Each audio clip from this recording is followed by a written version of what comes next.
This video is about using PHP and PHP Storm to create MySQL tables in our Microsoft Azure web servers.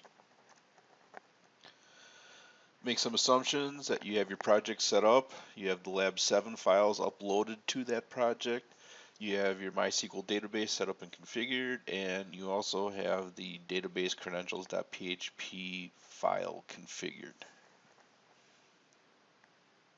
Here I have PHP Storm opened up. I have the Lab 7 files uploaded to the web server, and over here I have the index page pulled up for us. Now what we're going to do is talk about creating tables. Over here in PHP I have our database window open. Notice we have our connection to the database. We have nothing currently in it. In the web page, the next link down is database create table ice cream. So we're going to create a table inside this database. We're going to call it ice cream. Let's look at the PHP file that does that, and that would be database create table ice cream.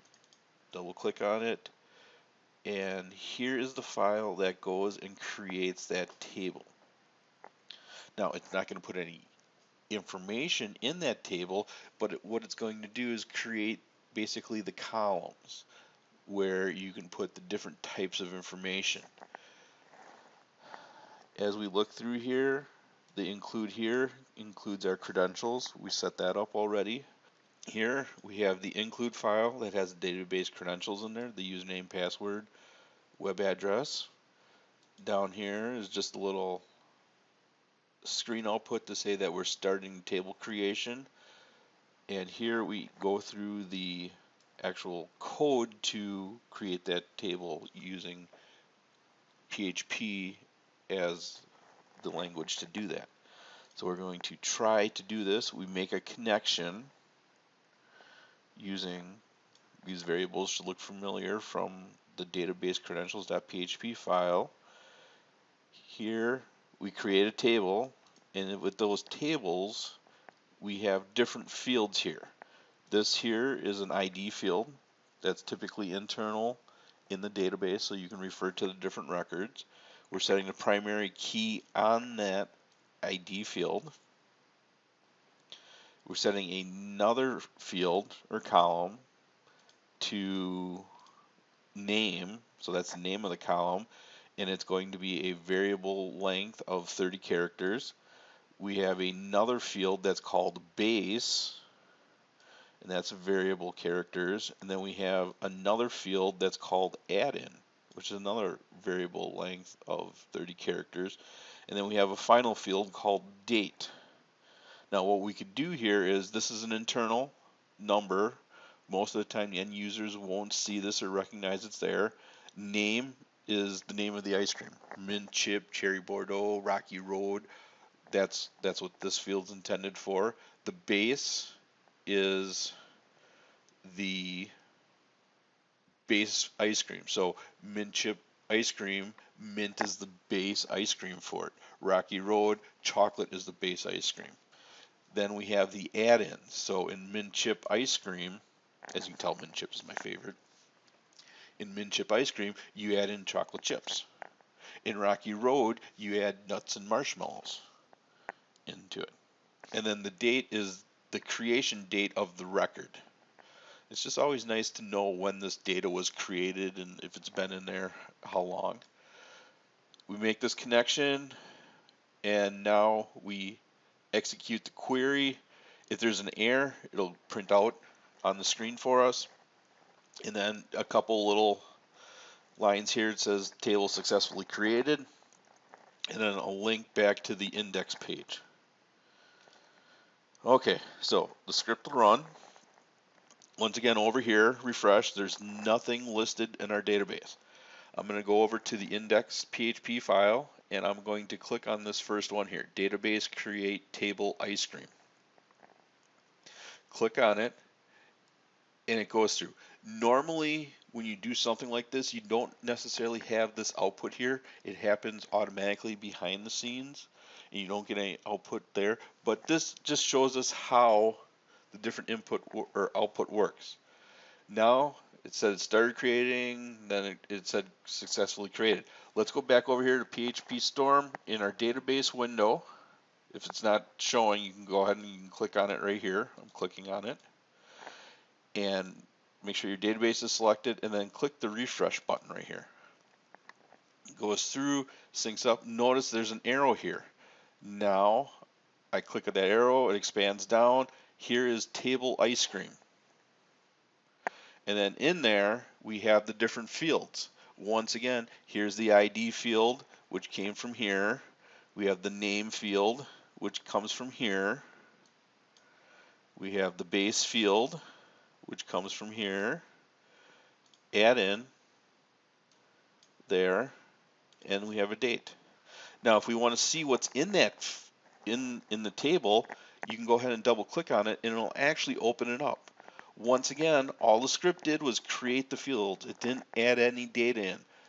So when I double clicked on this field over here, brought up this window, and there's no records. That's exactly what we want. Okay, back over here in our web browser, I'm going to click return to main page. Next one here is just another table for employees. Let's look at the code for that. Open that up. Basically the same here. Once again, we have our include with our credentials. We have some screen output that says table creation is started. We go through here. Here are the fields, first name, last name, date, and an ID number. And once again, the date's a creation one. Notice over here in our database pane, we only have one table.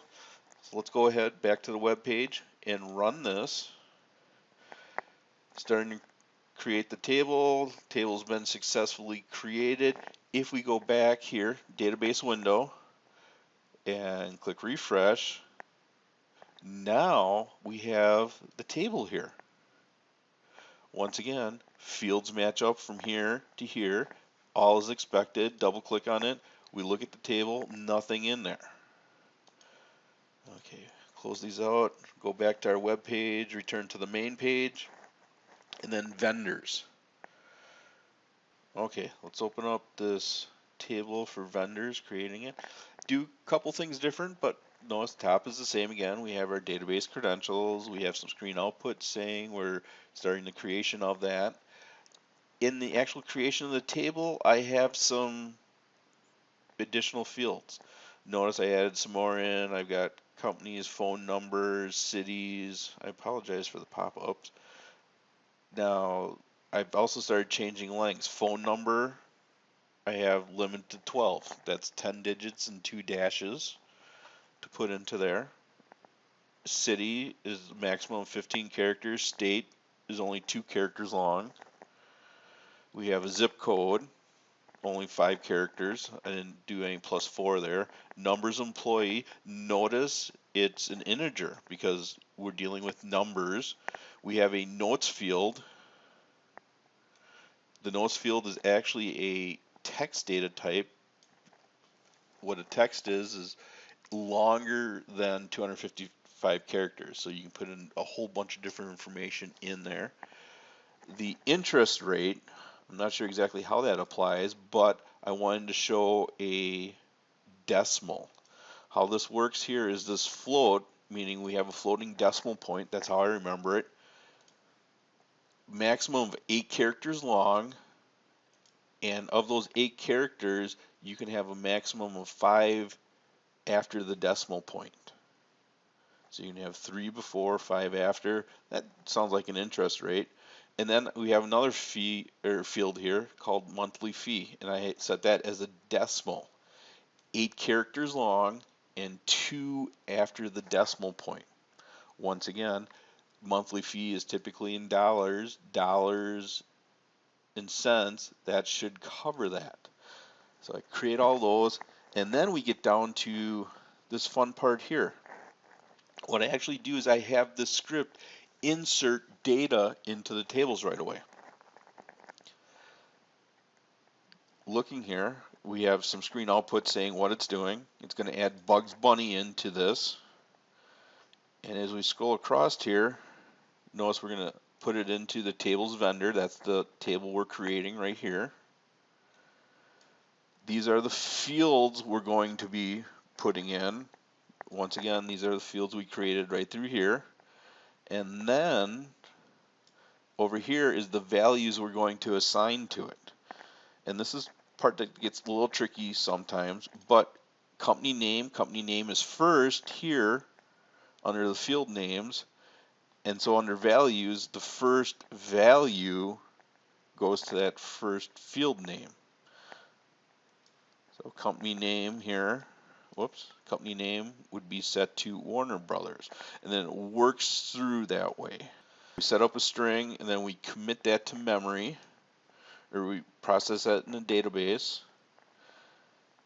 Here we set up another string with the table names are identical here between them, but then we get to the values that we're setting up Roadrunner and he works for Acme, and then we're even setting up a third person right away, Daffy Duck, and he works for Duck Commander. Goes through, processes that, and gives us a screen output. So let's go back to the web page, click on it, runs, creates a table, adds Bugs Bunny, Roadrunner, Daffy Duck. If we go back to the database window, refresh it, notice that we have our table vendors here.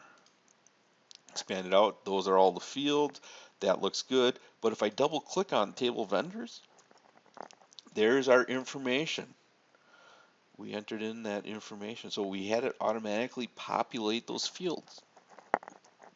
And as you can see, even when we get down to this interest rate, this floating decimal point, notice how that moved around. We had this integer here with a maximum of 8 characters with 2 following the decimal point to represent money. All of it seems to be working. So that is the creation of our tables. Thank you.